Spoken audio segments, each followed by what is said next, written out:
ದಾಂಡೇಲಿ ತಾಲೂಕಿನ ಆಲೂರು ಗ್ರಾಮ ಪಂಚಾಯತ್ ಸದಸ್ಯ ಸುಭಾಷ್ ಬೋವಿವಡ್ಡರ್ ಅವರಿಗೆ ರಾಜ್ಯ ಮಟ್ಟದ ಸೇವಾ ರತ್ನ ಪ್ರಶಸ್ತಿ ಪ್ರದಾನ.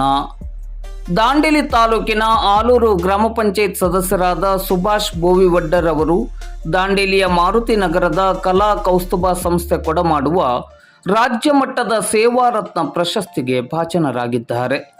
ಇಂದು ಭಾನುವಾರ ಮಧ್ಯಾಹ್ನ 12:30 ಗಂಟೆ ಸುಮಾರಿಗೆ ಧಾರವಾಡದ ಜಿಲ್ಲಾ ಕನ್ನಡ ಸಾಹಿತ್ಯ ಪರಿಷತ್ ಭವನದಲ್ಲಿ ಕಲಾ ಕೌಸ್ತುಭ ಸಂಸ್ಥೆಯ ವತಿಯಿಂದ ನಡೆದ ಕವಿಗೋಷ್ಠಿ ಕಾರ್ಯಕ್ರಮದ ಸಂದರ್ಭದಲ್ಲಿ ದ.ರಾ. ಬೇಂದ್ರೆ ರಾಜ್ಯ ಮಟ್ಟದ ಸೇವಾ ರತ್ನ ಪ್ರಶಸ್ತಿಯನ್ನು ಸುಭಾಷ್ ಬೋವಿವಡ್ಡರ್ ಅವರಿಗೆ ಪ್ರದಾನ ಮಾಡಲಾಯಿತು.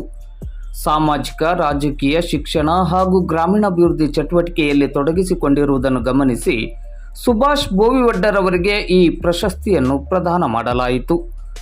ರಾಜ್ಯ ಶಾಲಾ ನಾಯಕತ್ವ ಶೈಕ್ಷಣಿಕ ಯೋಜನೆ ಮತ್ತು ನಿರ್ವಹಣಾ ಸಂಸ್ಥೆ ಇದರ ನಿರ್ದೇಶಕರಾದ ಡಾಕ್ಟರ್ ಬಿ.ಕೆ.ಎಸ್. ವರ್ಧನ್, ಉತ್ತರ ಕನ್ನಡ ಜಿಲ್ಲೆಯ ದಲಿತ ಸಾಹಿತ್ಯ ಪರಿಷತ್ತಿನ ಜಿಲ್ಲಾಧ್ಯಕ್ಷರಾದ ಡಾಕ್ಟರ್ ಅಜನಾಳ್ ಭೀಮಾಶಂಕರ್ ಹಾಗೂ ಕಲಾ ಕೌಸ್ತುಭ ಸಂಸ್ಥೆಯ ಅಧ್ಯಕ್ಷರಾದ ಗೋವಿಂದ ಕೆ. ಮೇಲ್ಗೇರಿ ಮತ್ತು ಗಣ್ಯರನೇಕರ ಉಪಸ್ಥಿತಿಯಲ್ಲಿ ಈ ಪ್ರಶಸ್ತಿಯನ್ನು ಸುಭಾಷ್ ಬೋವಿವಡ್ಡರ್ ಅವರು ಸ್ವೀಕರಿಸಿದರು.